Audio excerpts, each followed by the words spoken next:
IIT JEE mains और JEE advance mathematics की आपको तैयारी करवा रहे हैं हम लोग। सिंगेज बुक के थ्रू ये तैयारी हो रही है और बिल्कुल फ्री ऑफ कॉस्ट हम करवा रहे हैं। हम 100% free of cost quality online education देते हैं किंडरगार्टन से 12th स्टैंडर्ड तक। आप हमारे नोट्स, PDFs और ई-बुक्स के लिए टीम से कॉन्टैक्ट कर सकते हैं। इसके लिए आपको इस वीडियो के डिस्क्रिप्शन में दिए गए लिंक गेट नोट्स पर क्लिक करना होगा। हाइपरबोला जो कि कोऑर्डिनेट ज्योमेट्री का 7th चैप्टर है, हम टेंजेंट्स को लेकर डिस्कशन कर रहे हैं और आज हम बात करेंगे कि अगर हाइपरबोला पर ही कोई पॉइंट है तो उस पॉइंट पर जो टेंजेंट ड्रॉ होगी उसकी इक्वेशन क्या होगी। अगर आपने हर एक चैप्टर अच्छे से पढ़ा है तो ये शब्द सुनते ही आपको क्लिक कर जाएगा कि कैसे उस इक्वेशन को हम लिखेंगे। पर फिर भी अगर अब बात निकली है तो बात कर लेते हैं। बात कैसे कर लेते हैं? हमने 2-3 तरीके सीखे हैं, पर अगर मैं बात बॉइल डाउन करूं तो बात बॉइल डाउन हो जाती है इससे। सर ये क्या कुछ अजीब सा लिखा है आपने? ये मैंने कुछ अजीब सा नहीं लिखा है जनाब, ये आपके बात है इन सारे चैप्टर्स की, चाहे वो सर्कल हो, चाहे वो पैराबोला हो, चाहे वो आपका चैप्टर रहा हो एलिप्स, या फिर चाहे वो चैप्टर आपका अभी हम जो पढ़ रहे हैं हाइपरबोला। क्या आप मेरी बात सुन और समझ पा रहे हैं? चाहे स्टैंडर्ड सर्कल, अगर मैं पूरा फॉर्मूला वाइज बात करूँ, x² + y² + 2gx + 2fy + c, है ना। चाहे वो आपका पैराबोला रहा हो, स्टैंडर्ड की ही मैं बात कर रहा हूँ, है ना। चाहे वो आपका एलिप्स रहा हो, आई होप आप भूले नहीं हो, है ना, या फिर आपका हाइपरबोला जो आज हम पढ़ रहे हैं। मैं बार बार कह रहा हूँ कि इस चैप्टर को आप एक अपॉर्चुनिटी की तरह ट्रीट करिए इन सारी चीज़ों को रिवाइज करने को लेकर, कि चारों चैप्टर एक झटके में रिवाइज करवा देगा। सर कोई सा भी कर्व हो, सर्कल हो, पैराबोला, एलिप्स, हाइपरबोला, या अदर कोई सा भी कर्व हो, उसमें अगर कोई पॉइंट है, उस कर्व पर कोई पॉइंट है x1 y1, तो आप उस पर t = 0 अप्लाई कर दो। सर ये क्या बला है? आई थिंक अब आप जानते हैं। t = 0 का मतलब होता है सर x² को रिप्लेस करिए x1 से, y² को रिप्लेस करिए y1 से, x को रिप्लेस करिए x + x1/2 से, y को रिप्लेस करिए y + y1/2 से।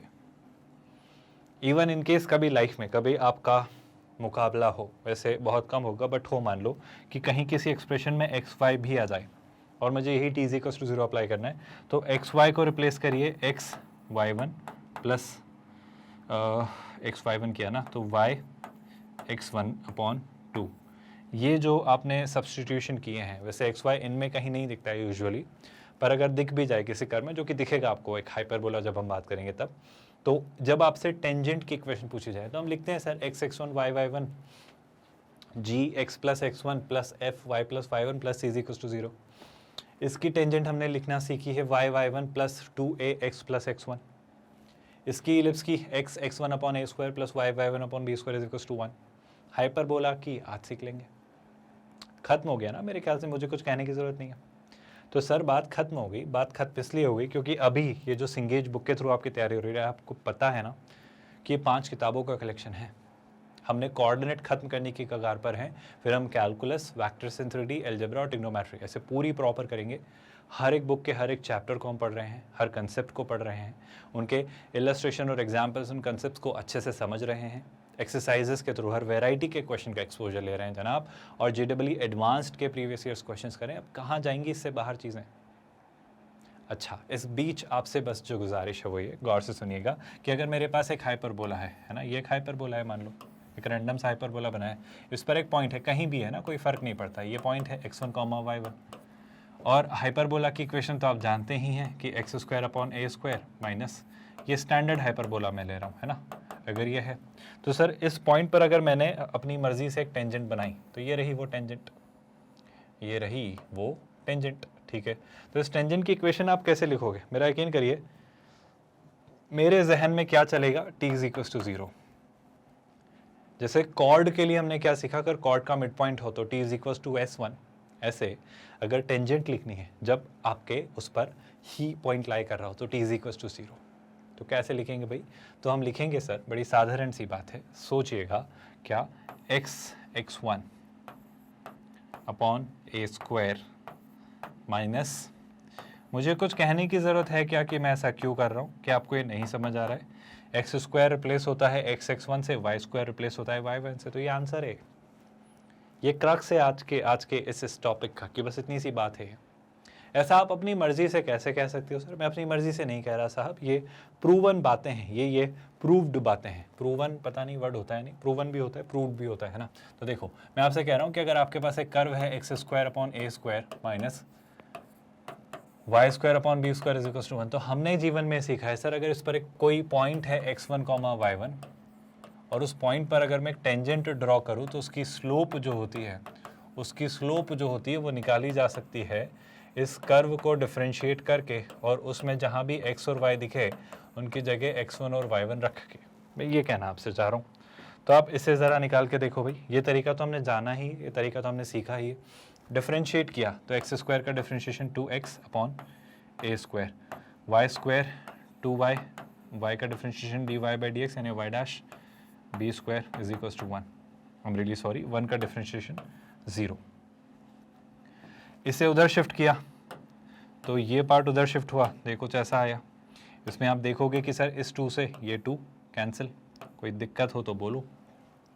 इस पार्ट को उठा के यहाँ लाए, y डैश को उधर ही रखा, y डैश को उधर ही रखा, मतलब dy बाई डी एक्स जब हमने निकाला तो वो कितना आया सर? वो आता है x times b square upon y times a square. अगर मैं निकालूं dy बाई डी एक्स कहाँ पर? x1 y1 पर, यानी मैं x और y की जगह क्या रिप्लेस कर दूं? x1 y1, तो ये कुछ ऐसा बन जाएगा। इसका ये मतलब है कि आपने इस कर्व को जब डिफरेंशिएट किया और उसमें x1 y1 पास किया तो उस कर्व के x1 y1 पर ड्रॉ की गई टेंजेंट की ये स्लोप है।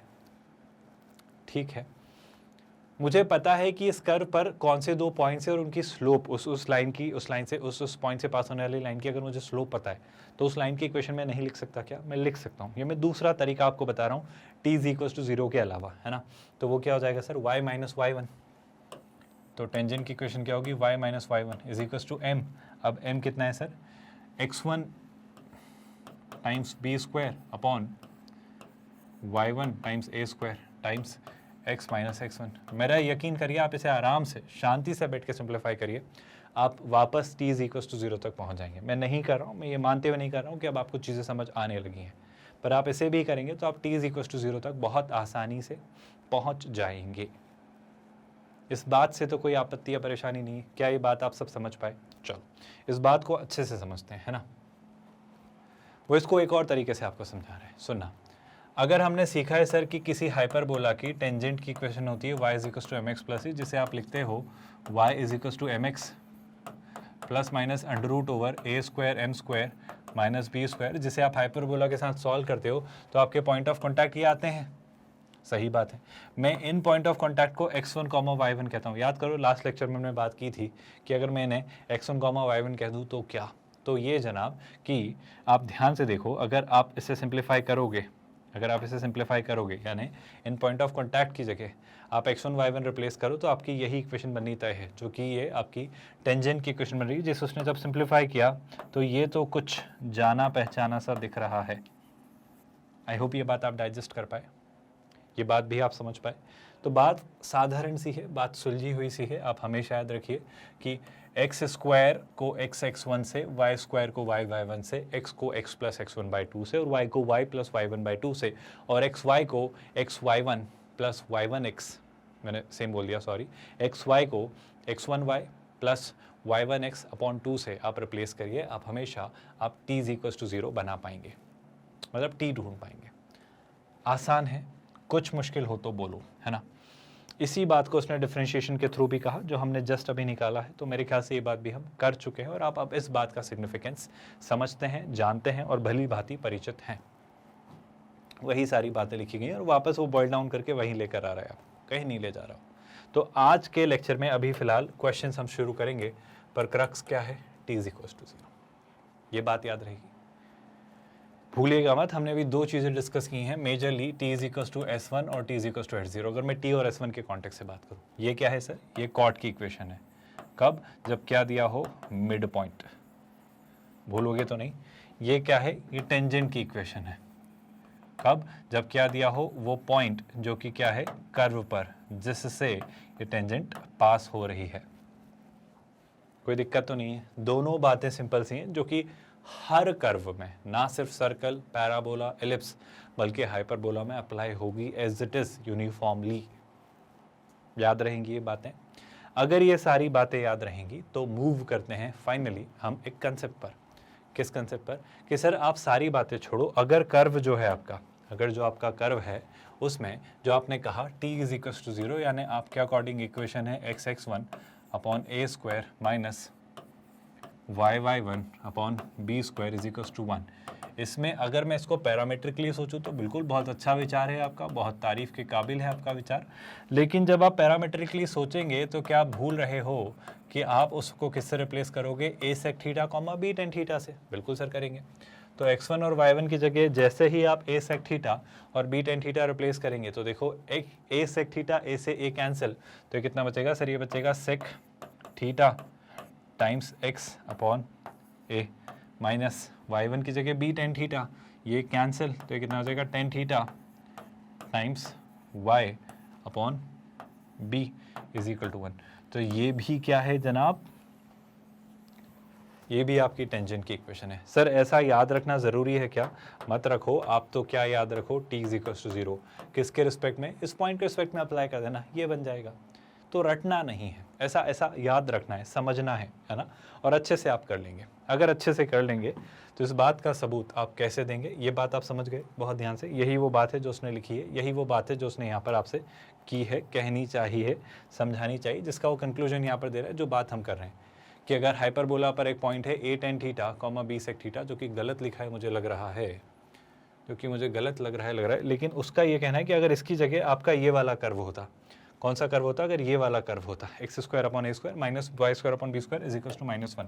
याद करो, अगर उसकी जगह ये वाला कर्व होता, x square upon A square minus Y square upon B square is equal to -1, तो भी आप t इज इक्वल टू 0 से ही, अगर इस पर एक पॉइंट है क्या, x1 कॉमा y1, तो भी आप t इज इक्वल टू 0 से ही उसकी टेंजेंट की इक्वेशन लिखते। यानी अभी भी आप यही करते क्या, x(x1) upon A square minus y(y1) upon B square is equal to -1। लेकिन सर अगर x1 y1 की जगह मैं पैरामीट्रिकली जाना चाहूँ तो बस ये बात का ध्यान रखिएगा, जब आपका ये वाला हाइपरबोला होता है जो कि आपका ये कॉन्जुगेट हाइपरबोला है, तो उसमें पैरामीटर कैसे होते हैं? सर आपका tan थीटा यहाँ आता है, sec थीटा यहाँ आता है, तो आप x1 को क्या लेते हो? आप उसको लेते हो a tan theta, I hope आप भूले नहीं हो, और y1 को क्या लेते हो? आप उसे लेते हो b sec थीटा, क्योंकि tan square theta minus sec square theta -1 मुझे चाहिए, है ना? और जब आप x1 y1 वापस रिप्लेस करते हो x(x1 y1) वाले थॉट से, तो वो क्या बन जाता है? सर देखो ध्यान से, वो बन जाता है tan theta times x upon a, क्योंकि एक a से एक a cancel, minus sec theta times y upon एक b से b cancel is equal to -1। Mind everyone, is equal to -1। ये वो टेंजेंट है। ये किसकी है? इस वाले कॉन्जुगेट आपका जो हाइपरबोला है उसकी टेंजेंट की इक्वेशन है। अलग अलग सिनेरियोज में अलग अलग तरीकों से विजुलाइज किया जा सकता है। आपका फाइनल क्रक्स यही है, t इज इक्वल टू 0। अगर आप ये जानते हैं तो बात आप आसानी से कर लेंगे। और मैं बार बार इसी बात की इंपॉर्टेंस आपको समझा रहा हूँ। इंपॉर्टेंस समझाने का सिलसिला जारी रहेगा, पर इस बात को हम और अच्छे मजबूत तरीके से समझते हैं इस क्वेश्चन के थ्रू। क्वेश्चन में क्या लिखा है पढ़िए ज़रा ध्यान से स्टूडेंट्स। एक सिंपल सा स्टैंडर्ड सा हाइपरबोला आपको दिया गया है, बिल्कुल दिया है सर। अब वो हाइपरबोला की एक टेंजेंट है जो कि x एक्सिस से p पर और y एक्सिस से q पर मिलती है। सर पहले तो थोड़ा समझते हैं चीज़ों को, है ना। टेंजेंट टू द हाइपरबोला, तो ये क्या लिखा हुआ है? X square upon 4 minus Y square upon 2 is equal to 1। सही लिख रहा हूँ क्या? कोई दिक्कत तो नहीं? अच्छा, यहाँ पे आप मुझे a और b बता सकते हो क्या? सर जब अपॉन में 4 लिखा तो a क्या होगा? 2 स्क्वायर मतलब a स्क्वायर, और अंडर रूट 2 का स्क्वायर, ये क्या हो जाएगा? b। क्या आप मेरी बात समझ पाए? ऐसा क्यों? क्योंकि इससे मैं इसके पैरामीट्रिक वर्जन तक जाना चाह रहा हूँ। तो अगर मैं इस पर लाई करने वाले किसी पॉइंट को ढूंढूं, है ना, एक्सिस से p पर और y एक्सिस से q पर, और pr और qr उसने ले लिया, o b ले लिया, है ना। A tangent drawn to this hyperbola, मैं बस एक पॉइंट ढूंढ रहा हूँ, p और q उसने ले लिया, x एक्सिस से वो p पर मिल रही है, y एक्सिस से q पर, तो ये 2 पॉइंट वो चुन चुका है। p r और qr भी एक r पॉइंट है जो कि r रेक्टेंगल है, ठीक है। मैं एक रैंडम सा पॉइंट लेता हूँ, लेट्स से मैं एक रैंडम पॉइंट लेता हूँ, s तो नहीं लिया ना, s ले लेते हैं। तो एस क्या होगा सर, चाहो तो x1 y1 ले लो, पर मैं कह रहा हूँ क्या मैं इसे पैरामीट्रिकली ले लूँ, तो सर वो होता है a sec थीटा, a कितना है 2, तो ये हो जाएगा 2 sec theta comma b tan theta जो कि कितना होगा √2 टाइम्स tan थीटा। क्या आप सब इस बात से सहमत हैं? आई थिंक ये बात तो आप सभी को डाइजेस्ट हो रही है बहुत आराम से। अब क्या, अब आप एक सोच के एक बात बताओ, मैं एक हाइपरबोला ड्रॉ करके आपको चीज़ें समझाना चाह रहा हूँ और इस क्वेश्चन में जो पूरा सिनेरियो दिया है वो पहले डाइजेस्ट करवाता हूँ, फिर मैं इस पर आऊँगा।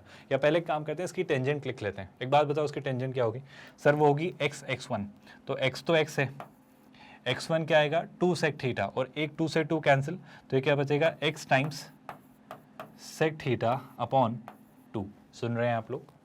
फिर माइनस y1, तो एक y तो y है, टाइम्स √2 tan थीटा, एक √2 से √2 कैंसिल, तो ये क्या बचेगा सर? ये बचेगा tan थीटा अपॉन √2 और इज इक्वल टू 1, है ना? आप चाहें तो -1 लिख लें या इक्वल टू 1 लिख लें।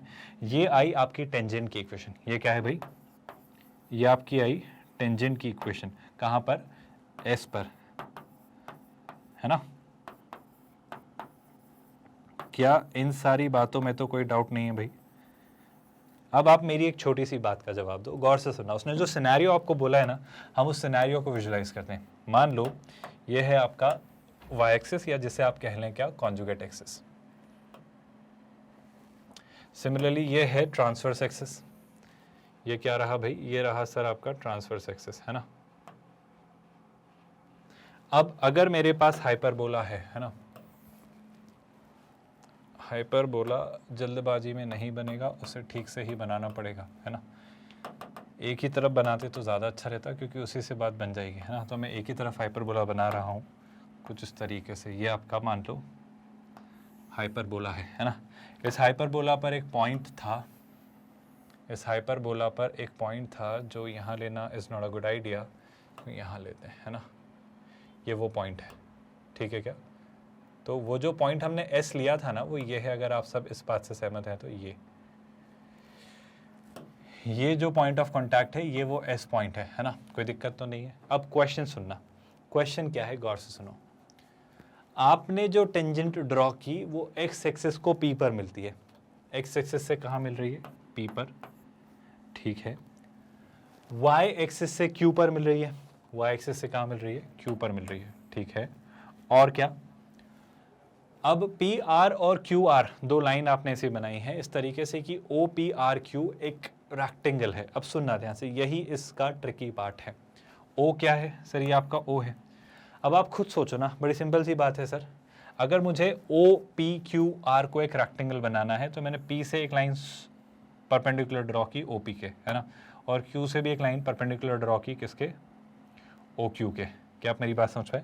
और इनका जो पॉइंट ऑफ इंटरसेक्शन रहा होगा वो रहा होगा आर। मेरी आप इस बात से सब लोग सहमत हैं या नहीं? ये बात आप सभी को समझ आ रही है? अब सर आप बताओ ओरिजिन के कोऑर्डिनेट्स क्या हैं? सर वो हैं 0,0। आप क्या मुझे क्यू के कोऑर्डिनेट्स बता सकते हैं? सर ये स्ट्रेट लाइन की जो इक्वेशन है ना, इसमें अगर आप क्यू ढूंढ रहे हो तो क्यू आपका टेक्निकली है एक ऐसा पॉइंट जो कि वाई एक्सिस पर लाई करता है ना, उसका एक्स कोऑर्डिनेट कितना होगा? 0। तो क्या वाई कोऑर्डिनेट ढूंढा नहीं जा सकता? ढूंढा तो जा सकता है सर। वाई कोऑर्डिनेट क्या होगा? ये स्ट्रेट लाइन की इक्वेशन है। तो इसमें मैं क्या करूंगा? मैं इसमें y की जगह 0 रख दूँ, रियली सॉरी, x की जगह 0 रख दूंगा। अब जैसे ही x की जगह 0 रखा, ध्यान से देखो, तो कितना मिलेगा? √2/tan theta with a negative sign. तो -√2/tan थीटा। ये कितना बन जाता है सर? -√2/tan theta. क्या ये बात आप सब समझ रहे हो? क्या ये बात आप सब मान रहे हो? अच्छा, इसी के साथ अब मैं P ढूंढ रहा हूँ। P क्या है सर? P उसी लाइन का x एक्सिस पर इंटरसेप्ट है। अगर ये x एक्सिस पर इंटरसेप्ट है तो इसका y कोऑर्डिनेट 0 होगा, क्योंकि x एक्सिस पर है ना ये। तो y कोऑर्डिनेट जब 0 होगा तो y की जगह जैसे ही मैं 0 रखता हूँ तो x कितना आएगा? 2/sec theta. 2/sec theta. I hope आप इतना विजुलाइज कर पा रहे हो। तो ये कितना आएगा सर? ये होगा 2/sec थीटा, 0। आप सोच के देखना, बड़ी सिंपल सी बात है। आपने इसे बनाया रेक्टेंगल, तो ये लाइन, ये लाइन, ये लाइन, ये एंगल, ये चारों ही एंगल 90 डिग्री हैं। अब अगर ये चारों ही एंगल 90 डिग्री हैं तो आप आर को लेके क्या ओपिनियन रखते हो? सर आर को लेके ओपिनियन बड़ा सॉर्टेड सा है। जो आर पॉइंट है ना, इसका जो x कोऑर्डिनेट होगा वो वही होगा जो p का x कोऑर्डिनेट है, तो वो कितना हो जाएगा 2/sec थीटा। क्या मैं इसे 2 cos थीटा लिख दूं तो आपको कोई परेशानी? मैं sec थीटा को न्यूमरेटर में ले आया, लिख सकते हैं। सिमिलरली r का जो y कोऑर्डिनेट होगा ना, आप देखो ना, आप सिंपल सी बात देखो, जो OP है वही RQ है और जो RP है वही OQ है, तो OQ RP होगा, OQ का जो y कोऑर्डिनेट है वही R का y कोऑर्डिनेट होगा, और वो क्या है -2 -√2/tan थीटा। तो क्या मैं इसे लिख सकता हूँ -√2 tan थीटा का रेसिप्रोकल क्या होगा? cot theta. आप सब इस बात से सहमत हैं? यहाँ तक तो कोई इशू है, कंसर्न नहीं। तो अभी हमने क्या निकाला? R। अब वो क्या पूछ रहा है उस पर बात करते हैं। अब वो पूछ रहा है आपसे लोकस ऑफ R। सर अब तो जीवन आसान है, अब तो हम निकाल सकते हैं। अब R का लोकस निकालना कोई विशेष बात नहीं है। R का लोकस निकालने के लिए मैं क्या करूंगा, मेरी फिलॉसफी होगी सर कि मैं R के कोऑर्डिनेट्स को h, k मान लूंगा, और जो आपके h, k हैं अगर आप उन्हें कंपेयर कर लें सीधे सीधे इस तरीके से, और आप फाइनली जब चीज़ें निकालेंगे तो सर कुछ ट्रिगो रिप्लेसमेंट ही तो हैं, कुछ ट्रिग्नोमेट्री के बेसिक से रिप्लेसमेंट्स हैं। मैं क्या कहना चाह रहा हूँ इसे गौर से सुनो। मैं जो आपसे कहना चाह रहा हूँ वो ये है, ध्यान से सुनो। h की वैल्यू कितनी है? 2 cos थीटा। h की वैल्यू कितनी है भाई? 2 cos थीटा। क्या मैं यहाँ से कह सकता हूँ कि cos थीटा कितना होगा? cos थीटा सर होगा आपका h/2। कोई परेशानी? अच्छा, k की वैल्यू कितनी है सर? -√2 cot theta. k की वैल्यू कितनी है? -√2 टाइम्स cot थीटा, है ना। मैं यहाँ से अगर निकालता हूँ cot थीटा, तो cot थीटा कितना आ जाएगा सर? cot थीटा होगा k/-√2। अगर आप कंफर्टेबल नहीं हैं तो cot थीटा को लिख लीजिए cos थीटा/sin थीटा। cot थीटा को क्या लिख लेंगे आप? cos थीटा/sin थीटा, है ना, इज इक्वल टू k/-√2।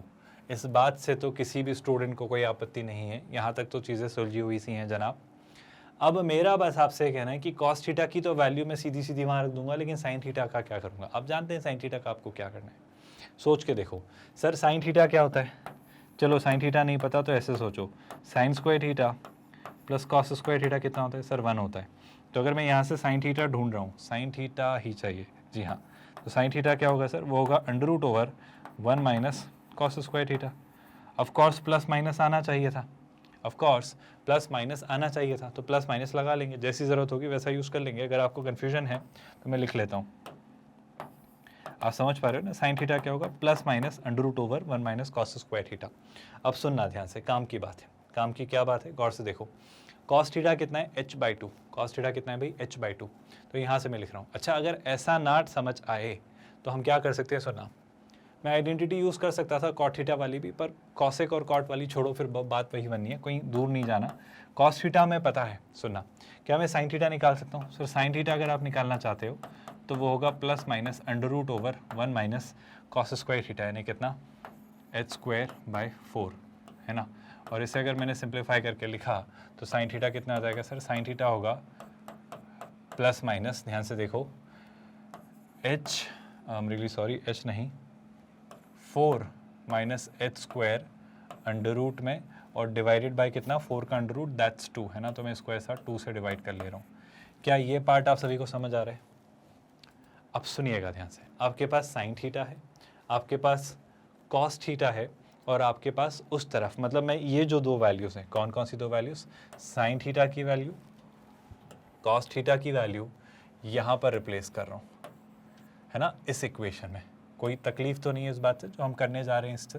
तो ध्यान से देखना, घबराना मत, बस एक एक स्टेप समझते चलना, है ना। एक एक स्टेप ध्यान से समझते चलना, कहानी खत्म हो जाएगी। पहले देखो cos थीटा न्यूमरेटर में, तो cos थीटा कितना है? h/2 divided by sin theta denominator में, जो कि कितना है? +-√h² - 2 ही है या 4, मैंने फिर से गलत लिखा, यह है एक्चुअली 4 - h², है ना, divided by what? Divided by 2 is equal to k/-√2। कोई परेशानी तो नहीं है भाई इस बात से? अब देखो सर ध्यान से, सिंपल सा एक्सप्रेशन है आपका, क्या? इस 2 से ये 2 कैंसिल, अच्छी बात है। अब एक ही प्रॉब्लम है, इस प्लस माइनस और इस अंडर रूट को हटाते हैं, उसके लिए क्या करते हैं? दोनों तरफ स्क्वायर करते हैं, है ना।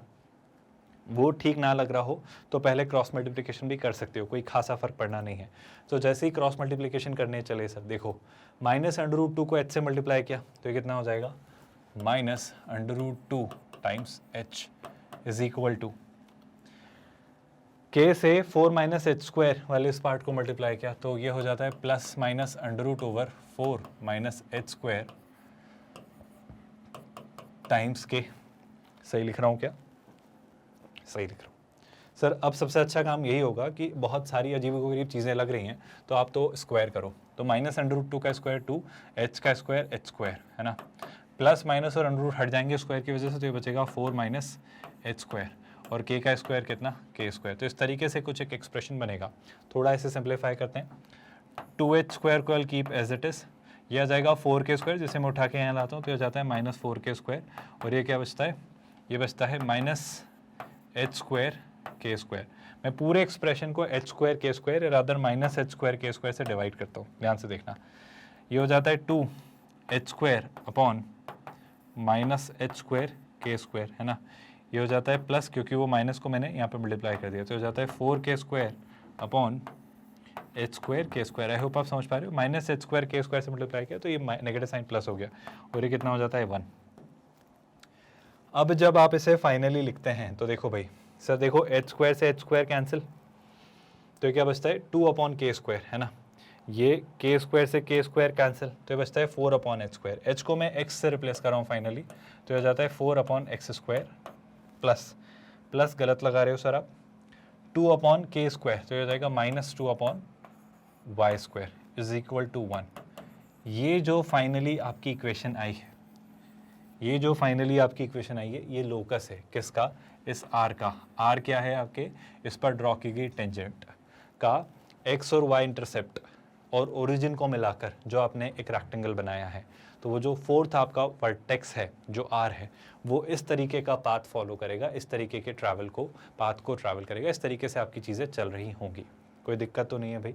आई होप आप ये बात बहुत अच्छे तरीके से जान रहे हो कि हम ये आपकी सिंगेज मैथमेटिक्स से तैयारी करा रहे हैं, अगर आप भूले नहीं हो तो, है ना। ये आपकी IIT JEE मेंस और JEE एडवांस की तैयारी हो रही है, अगर एक बहुत अच्छे तरीके से मैं आपको समझाना चाहूँ तो, है ना। इस दौरान आई होप आपको ये बात भी पता है कि हम हर एक चीज़ पढ़ने वाले हैं, कुछ भी नहीं छूटेगा।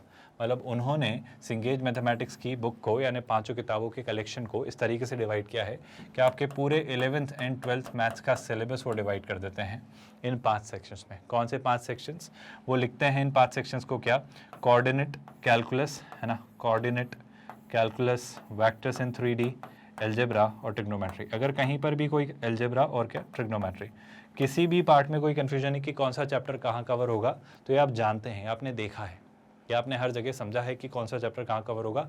हमने सिलेबस ओवरव्यू पहला वीडियो बनाया, वहाँ आपने हर एक चीज़ पढ़ी हुई है अच्छे से। तो इस तरीके से हर एक चीज़ आपके लिए प्लान्ड है।